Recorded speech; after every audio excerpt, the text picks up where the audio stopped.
bonjour. Oh les monstres. Oh là, on est dégueulasse. Hello everybody tout le monde et bienvenue dans une nouvelle vidéo de l'After Drag Race.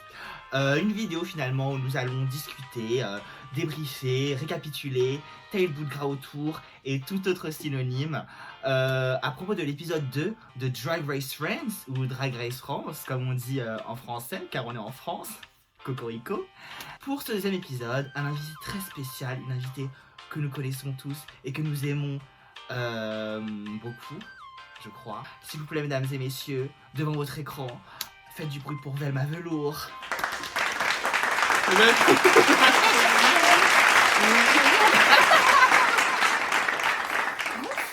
moi c'est Velma Velour. En ce moment, je ressemble à Gomez Adams.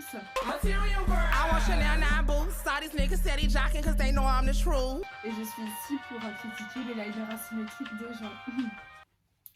Ça c'est dit. Ah bah oui, c'est dit. À bon entendeur, à bon entendeur. Voilà. Donc nous allons discuter de l'épisode 2 de RuPaul's Drag Race France, qui était donc un acting challenge qui s'appelle, il me semble, c'est Queen%. Oui. Queen%. Donc c'est parti. Et comme ici, on a le budget, sauf pour le fond, envoyez le jingle.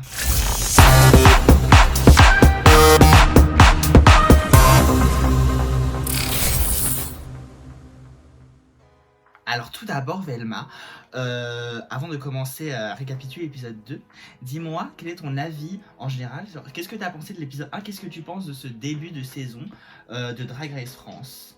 Alors, j'ai été très surprise. J'ai regardé 2 fois l'épisode pour... Voilà. J'ai trouvé le talent show vraiment bien. Franchement, pour des queens qui, chez elles, ne peuvent pas forcément avoir la place de s'exprimer sur les scènes, on peut pas trop s'exprimer. Là, c'était quand même une grande scène, que ce soit parce que c'est Drag Race ou parce que la scène était littéralement grande. J'ai trouvé ça vraiment dingue. Je voudrais qu'on reparle juste de la performance de Lolita Banana pour 2 secondes, s'il vous plaît. Iconique. Un instant de silence pour la performance de Lolita Banana. C'est bon. Dakodak. Oui, donc du coup on peut dire que c'est un bon début de saison finalement. Très. Et ils ont même mis le budget. Vraiment. Oui, le budget, oui Ne c'est serait-ce vrai. que pour le mini challenge, s'il vous plaît. Oui c'est vrai, le mini-challenge, Moi j'ai vu ça, je me dis pourquoi je ne suis pas là-dedans. Enfin, merde. Donc on commence l'épisode 2 où après l'élimination de Kaena, les queens retournent in the workroom, Dans l'atelier, salle de la salle de travail, et découvrent le message de Kaena. Et bah moi je te l'ai dit juste avant qu'on tourne. Soit plus Bertha it's yours. Qu'est-ce que tu penses de ce message? Alors. Moi personnellement, je pense que c'est un peu shady quand même, parce que c'est un peu en mode bah fuck my drag pour les autres qui étaient là et qui n'étaient pas soit de Muse et la Big Bertha. Fuck my drag, right? Donc je trouve que l'intention est bonne, mais franchement je sais pas si c'est vraiment le genre de message encourageant, tu sais. Bah, c'est. Enfin. Je peux comprendre le message, bien sûr, et en plus, quand t'as tes Besta Forever dedans, bah, bien sûr, tu veux, en tout cas, si c'est pas toi, fais en sorte qu'elle gagne.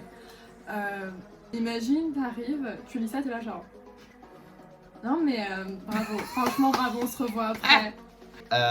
Donc c'est Soa qui a gagné et Lova qui était dans le bottom. Toi, comment tu te sentirais si t'avais gagné le challenge, le premier challenge de la saison? Est-ce que genre t'aurais un élan de confiance en toi? Ou au contraire, est-ce que si t'avais été la première dans le lip sync, est-ce que t'aurais eu un manque de confiance en toi, tu sais, où tu te serais senti un peu down et ça t'aurait peut-être un peu resté dans la tête durant le reste de la saison? Je pense que soit l'un pour l'autre, j'aurais eu un gros manque de confiance en moi parce que je suis toujours à me dire t'as gagné une fois, ça veut pas dire que tu vas gagner 2 fois. Et si je lip sync pour la première fois, évidemment que je vais, mais alors là, être oh là là, qu'est-ce que t'as foutu ma grande. Moi je me dis que pour ça de Muse, genre la première personne qui a gagné le premier challenge, je pense que ça te rajoute une pression encore plus parce que déjà t'as la pression d'être dans Drag Race la première saison, donc déjà tu veux être comme ça, mais genre le fait de gagner le premier challenge, je pense que ça te rajoute grave de la pression, genre de devoir faire encore mieux en fait Mais à c'est chaque clair. challenge, et on peut pas être bonne dans tous les challenges. C'est pas possible. Spoiler alerte pour la fin de la vidéo. On se retrouve après dans la semaine suivante où les queens rentrent en faisant je ne sais quelle pièce de théâtre et Nicky Doll arrive dans l'atelier et annonce le mini challenge. Et alors là, c'est la première fois dans Drag Race, donc dans l'histoire de Drag Race, que on a des kings dans la franchise. Donc mais ça c'est super chouette. Et donc les kings c'était Judas la Vidange, Jésus la Vidange et Chico. Allez suivre sur Instagram. Donc ouais, c'est la première fois qu'on a des kings dans la franchise. Elma, qu'est-ce que t'en penses? J'ai trouvé ça incroyable et ça je savais pas. En plus j'avais vu Judas il y a quelques jours, on a parlé de Drag Race pendant au moins 1 heure et il a pas sorti un mot. Donc le mini challenge c'est de devoir faire la rockstar finalement avec les drag kings Chico, Jésus et Judas et de se faire un make-up drag en 20 minutes. C'est pas toi qui vas le faire. Je sais pas de quoi tu parles, j'ai mis 10 minutes aujourd'hui. Qu'est-ce que t'as pensé de ce mini challenge? Qui a été la plus drôle? Qui a été la moins drôle? Alors moi déjà j'aimerais faire une minute de silence pour la briochée parce que c'est un peu chaotique. Qui s'est jeté par terre, qui a enlevé sa jupe, je crois que c'est sa jupe, et qui a perdu sa perruque. Non mais attends, j'avais vu une roulade. Oui, qui a fait une roulade aussi. C'était très drôle, merci pour ce divertissement brioché. Même mon père il a adoré. Donc ouais, qui s'est le plus démarqué pour toi? La grande dame. En fait, même si c'était assez discret, j'ai tellement eu en visio vraiment le chanteur avec qui se gratte complètement les couilles. Et qui... Non mais franchement j'ai tout, j'étais là genre, j'ai la ref, je vois exactement qui c'est. Alors que les autres c'était rock'n'roll, mais là il y avait vraiment tout le personnage avec. Ouais. Mais oui, moi c'est pour ça que je pense que ce qui s'est vachement démarqué, c'est que genre, c'était drôle en fait. Et moi je pensais pas que la grande dame était aussi drôle.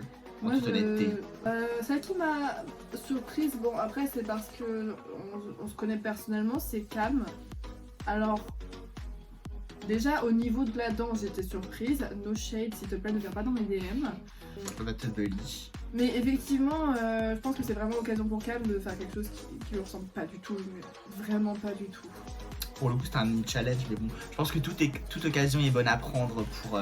Oui bien sûr, puis c'est vrai que même quand on connaît la juge d'une équipe personnellement, on se dit elle sait très bien ce que je fais et c'est bien aussi de montrer le contraire. C'est clair. Moi du coup ouais, ma préférée c'est la grande dame. C'était la plus rigolote. C'est celle qui m'a le plus marqué en tout cas. Et pour le coup, ça lui va bien puisqu'elle a gagné le mini challenge. Voilà, encore mieux.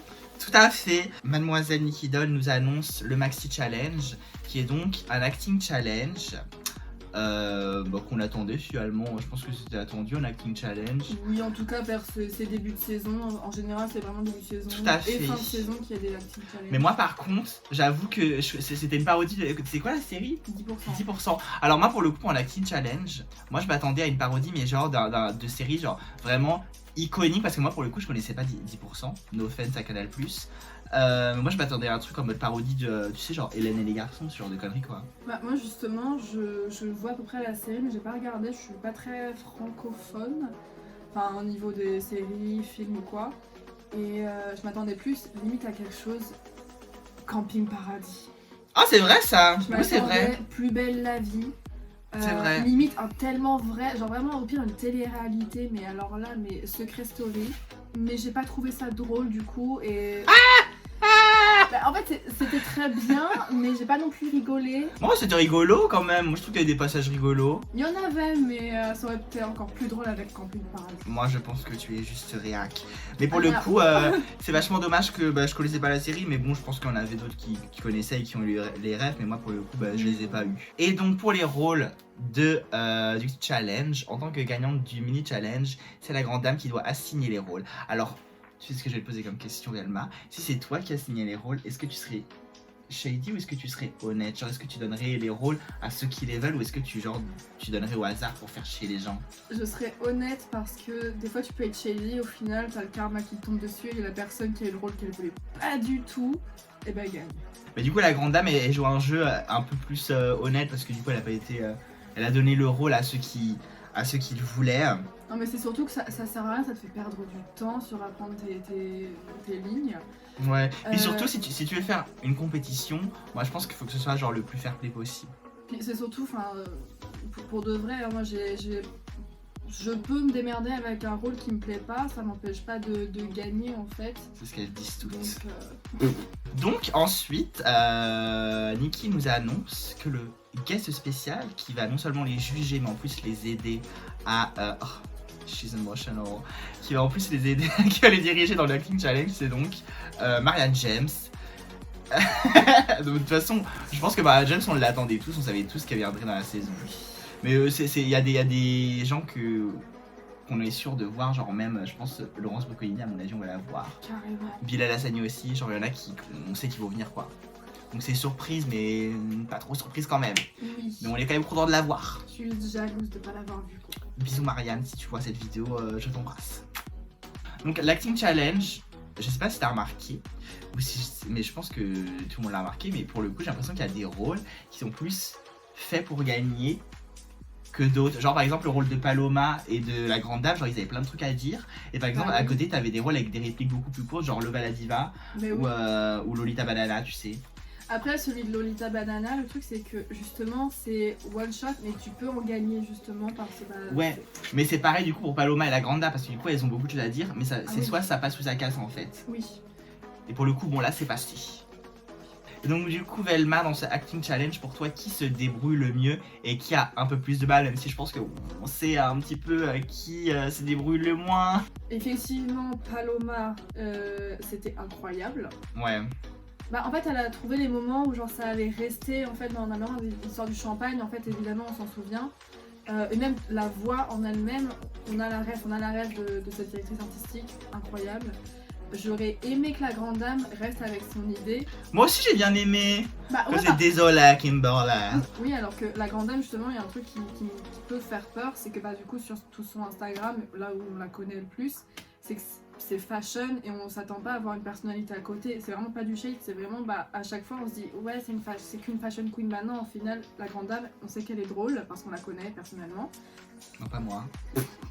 Et bah là du coup j'aurais aimé qu'elle aille encore plus avec ce rôle, qu'elle ait insisté dessus. Et bah du coup je trouve qu'il y a personne qui s'est mal débrouillé parce que même Lova, ok c'est quelque chose mais on a vu pire. On est d'accord que Lova la diva elle faisait cricket. Ouais. Est-ce que tu sais cricket? Oui. J'avais peur que tu fasses oui pour me faire plaisir. Mais du coup oui, donc bon, on est d'accord que Paloma, bon je trouve que la grande dame malgré que qu'elle lui donne un peu des limites, genre Marianne et Nikki, genre je trouve qu'elle s'est plutôt bien débrouillée. Oui, très bien. Et Lolita aussi. Moi j'ai beaucoup ri à Lolita, c'était ma préférée personnellement. Bon, spoiler pour le main stage, en tout cas pour les critiques, mais je suis d'accord avec ce que vont dire les jurys sur Soa. Ça aurait été bien de se challenger parce que là vraiment j'ai eu l'impression de voir Soa, genre tout simplement Soa. Alors que Cam justement, il y a eu une tentative et pour moi ça a été réussi. Enfin, c'est chiant quand on connaît la personne personnellement, c'est comment Alex, soit en drague ou pas. Donc en tout cas je trouve que Cam a fait un très bon travail par rapport au challenge qui s'est donné. Eh bien moi je ne les connais pas donc je serai intransigeante. Donc voilà, donc ensuite les queens reviennent dans l'atelier après ce acting challenge endiablé et elles ont une discussion très intéressante, je sais pas si tu te rappelles. Non. Tu te rappelles pas? Elles ont une discussion sur la transidentité, tu sais, les coming out. Bon, et moi franchement j'étais super touchée par cette discussion. Et encore une fois, genre, ça rejoint ce que j'avais dit dans le premier épisode, où genre c'est important d'avoir des discussions comme ça à la télévision. Surtout la télévision française. La télévision française, et pour le coup, bah, le témoignage sur le coming out et tout, et surtout sur le coming out trans de la briochée, oui. Moi ça m'a beaucoup touché. Et d'autant plus ce qu'a dit Soa sur la non-binarité, ça m'a touché personnellement. Pour le coup, c'était très bien abordé et oui, c'était encore mieux d'avoir des personnes à qui ça arrivait personnellement, tu vois. Parce que des fois, on parle au nom des autres. Ouais, c'est ça. Il y a beaucoup de témoignages où finalement, c'est des gens qui parlent au nom des autres. Et là, c'est des personnes qui sont totalement concernées, qui en parlent. Et c'est d'autant plus important, quoi. Ensuite, on passe aux critiques du jury. Le jour de l'élimination, les queens se retrouvent sur le main stage. Il va faire le runway. Et le runway, c'est dites-le avec des fleurs. C'est pour ça, regardez, je suis florale. À moi. Voilà, il n'y a que moi qui fais des efforts ici, mais bon, c'est pas grave. Hein. Et déjà, pour parler un petit peu des runways, qu'est-ce que tu as pensé des runways? C'était lesquels tes préférés? C'était lesquels ceux qui ont le moins qui t'ont le moins marqué finalement? Alors, mes préférés, c'était celui de Cam, Lolita, of course, Ellipse et... Réfléchis. Réfléchis bien. Ah, Paloma, purée. Ah oui. Après, il y a aussi celui de la Grande Dame, mais j'ai beaucoup plus été sur celui de Cam, Lolita et Paloma.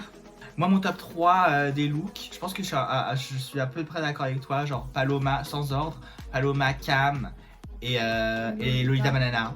Pour moi, personnellement, pour moi, c'est les plus beaux looks. Oui. Oui, parce que Velma, parce que J'aimerais- tu as dit qui étaient tes Renault préférés, mais tu n'as pas dit ceux que tu as le moins aimé. J'en ai un où j'étais un tout petit peu déçue et l'autre où j'étais beaucoup déçue. Je voudrais m'excuser d'avance auprès de la briochée. Non mais oui. Parce que c'est un look visuel avec des fleurs et on peut s'amuser avec beaucoup de fleurs. Avec Moi, beaucoup de thèmes. j'ai trouvé que c'était camp. C'était un bon concept, mais pour le coup, j'ai pas du tout aimé la robe personnellement. Parce que du coup, moi il a fallu que j'aille sur Instagram pour voir que c'était Waluigi. Walwood Tree. Waluigi, pardon, my bad. Pour Lova, j'ai même fait des notes sur son outfit. Je l'ai trouvé, personnellement, je l'ai trouvé beau. Moi, j'ai Mais- trouvé hors thème.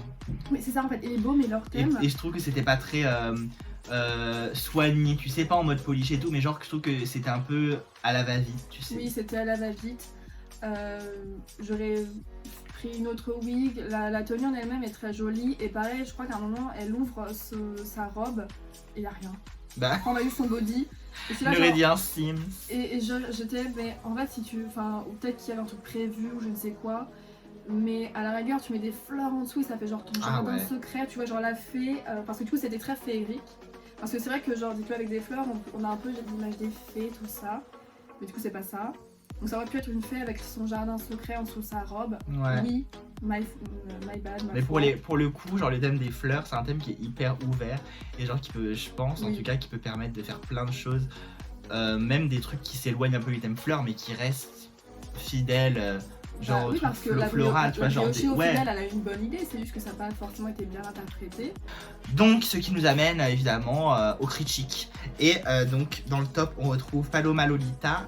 Et dans le bottom, on retrouve Soa et Lova. Et pour le coup, moi, je sais pas, j'ai pas compris si Bertha était dans le top ou si elle était dans le bottom. Et si la grande dame était dans le top ou si elle était dans Oui, le parce bottom. que- Mais bon, apparemment, c'est Bertha qui est dans le bottom et la grande dame qui est dans le top. Donc,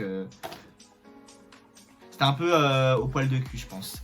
Donc ensuite on a les critiques et moi j'ai adoré genre Lolita Banana, tu sais, genre qui a dit que son runway c'était fait par sa famille et tout. Ah non, J'ai mais trouvé que c'était trop mimi. C'était incroyable. En fait, je trouve ça important, une famille qui soutient son drag, surtout dans ce genre d'épreuves où on a besoin d'aide. Je veux dire, faire Drag Race, bon, il n'y a plus de secret, on sait très bien que quand... Surtout loin de sa famille en plus. Oui, en plus. En fait, Drag Race, on sait très bien que aujourd'hui, on n'a pas beaucoup de temps pour se préparer et avoir l'aide de sa famille et ses amis, c'est vraiment important. Donc, en plus, j'ai trouvé que la robe était incroyable. Très On belle. l'avait vu dans la bande-annonce et je me doutais bien que c'était celle de Ah, c'est sûr Lolita. que c'est Lolita. Bien sûr. Et donc pour le coup on a les critiques et là je trouve que c'était beaucoup plus intéressant parce que autant dans l'épisode 1 je trouve que les critiques étaient assez courtes et là je trouve que dans l'épisode 2 elles sont plus longues et elles sont plus constructives, j'ai l'impression. Ouais. Bah, en fait, l'épisode 1, C'était un peu rapide. Ouais, du coup on a le top et le bottom, mais est-ce que tu es d'accord avec ce top et ce bottom? Car moi non. Oui. D'accord. Je suis d'accord. Après, donc j'aurais plus mis Cam à la place de la grande dame. C'est vrai? Peut-être. Moi j'allais dire le contraire, je veux dire que j'aurais peut-être mis Cam à la place de Bertha parce que pour le coup, Ah non, oui, à la place de Bertha, oui, mais non, pardon. Désolée, la grande parce dame. que My Cam, bad. j'ai adoré son outfit, mais pour le coup, je pense que ça se voyait en fait que genre elle essaie de se donner pour l'acting challenge, mais pour le coup, moi j'ai trouvé que contrairement Non, à la aux place, autres ouais. en fait, En fait, c'est la place de la Big Bertha. et c'est pas de sa faute parce que moi ça se voit, je trouve que ça se voit qu'elle a vraiment voulu se donner et pour le coup je trouve comparé aux autres, en tout cas comparé à Bertha, je trouve que Bertha était meilleure actrice. Hashtag mon avis. Oui. Donc du coup ouais, moi je suis d'accord mais pas forcément d'accord avec le bottom. Donc ensuite on a le bottom 2 qui est révélé être Soa contre Lova la Diva. Et là, du coup, dès qu'on a su que Lova était en bottom, pour moi, c'était sûr qu'elle allait être éliminée. Pour moi, il n'y avait pas de surprise. Oui, c'est... Mais est-ce que tu es d'accord avec ce bottom 2? Oui. Alors, et par contre, Soa, je suis d'accord pour le challenge, comme je disais, des fois il vaut mieux aller dans ce qu'on connaît, mais Soa par contre j'ai trop eu vraiment genre juste Soa. Ouais, moi pour le coup je suis 100% d'accord avec le bottom. Soa c'était pas son meilleur jour. Elle est super charismatique, mais pour le coup je trouve pas que c'était son meilleur runway, et surtout c'est pas sa meilleure performance dans l'acting challenge. Pour le coup je suis assez d'accord sur le bottom 2. Et le Lova Diva, pour le coup je pense pas qu'elle ait été terrible dans l'acting challenge, Lova Diva, honnêtement. Mais il y a eu mieux. Ouais, il y a eu beaucoup mieux, mais je pense que dès qu'on a vu le runway on savait. Vraiment, genre son destin était scellé. Donc on a le bottom, et pour le coup, moi je suis d'accord. Et donc on a le bottom, Soa contre Lova la Diva. Et quand j'ai entendu la musique, I lost it. Mais tu vois, je pense que toutes les femmes de ta vie de L5, c'est vraiment genre une musique qu'on attendait tous. Hein. Mais c'est... ouais, mais c'est comme du Mylène Farmer, on sait que ça va venir au bout d'un moment. Hein. Moi, de toute façon, j'ai vu Soa performer, je suis contre Soa. Je suis dans la Wacom en train de faire mes valises. Je n'ai pas besoin. C'est ton moment, je te laisse faire ton moment, vraiment. Mais ouais, non, pour le coup, c'était un chouette lip sync jusqu'à ce que Lova enlève sa perruque. Oui, j'aimerais, franchement. Arrêtez de vous déshabiller. Je suis qui pour parler de cheveux, je n'en ai pas. Mais s'il vous plaît, arrêtez d'enlever vos perruques. Si vous sentez qu'elles tombent, pourquoi vous ne l'avez pas collée in the first place? Et donc, c'est Lova qui nous quitte malheureusement. Et est-ce que tu es d'accord sur l'élimination de Lova? Oui. Est-ce que tu penses que malgré qu'elle ait été éliminée en deuxième, parce que moi pour le coup je pense que deuxième c'est la pire place. Parce que genre, en première, tu pas en première mais genre t'étais la pork chop de Drag Race, tu sais. Oui, voilà. On va se souvenir de toi. Mais du coup en deuxième place c'est un petit peu plus compliqué. Mais je pense que Lova c'est le genre de queen qui a une personnalité tellement flamboyante entre guillemets que elle a pas à s'en faire pour la suite. En 2 épisodes elle a laissé sa marque en fait dans la saison. En tout cas, j'ai adoré sa personnalité, l'accent du sud, on valide, bien sûr, toujours. Donc du coup, c'est l'épisode 2. Qu'est-ce que tu as pensé de l'épisode général et c'est quoi tes attentes sur le reste de la saison? Alors, je m'attends à un peu plus de comédie. Ouais. Puisqu'on n'a pas beaucoup de comédie queen dans le tas. On a des personnes qui peuvent être drôles. Tout à fait. Mais elles ne sont pas connues pour être comédie queen. Je trouve que la saison elle démarre super bien, donc en fait j'en attends pas plus. Genre continuer sur la lignée comme ça, juste mettez les musiques iconiques genre de quand SH Away et tout ira très bien. Moi je suis pressé de voir s'il y a d'autres challenges de comédie et je suis pressé de voir le challenge de la semaine prochaine. Car oui, la semaine prochaine il s'agit d'un boule. Une boule française, un bal, ouais, un French ball. Et là pour le coup je pense qu'on va être vraiment surprise. Velma Velour, merci d'avoir été parmi nous. Où est-ce qu'on peut te retrouver prochainement? Vous pouvez me retrouver sur mon compte Instagram Velma Velour-du-bas à la fin. Mais tout sera en bio. Hein. Ensuite je serai ça n'a aucun sens. à la boîte à bijoux le 13 juillet. Et ensuite le 29 septembre vous pouvez me trouver à mon propre show La Casse-Noisette. Et puis voilà quoi, je vous fais une bise. Je vous fais une bise, allez bisous. Allez salut. Je vous serre la main moi parce que je suis pas très tactile. Attends, j'éteins la caméra.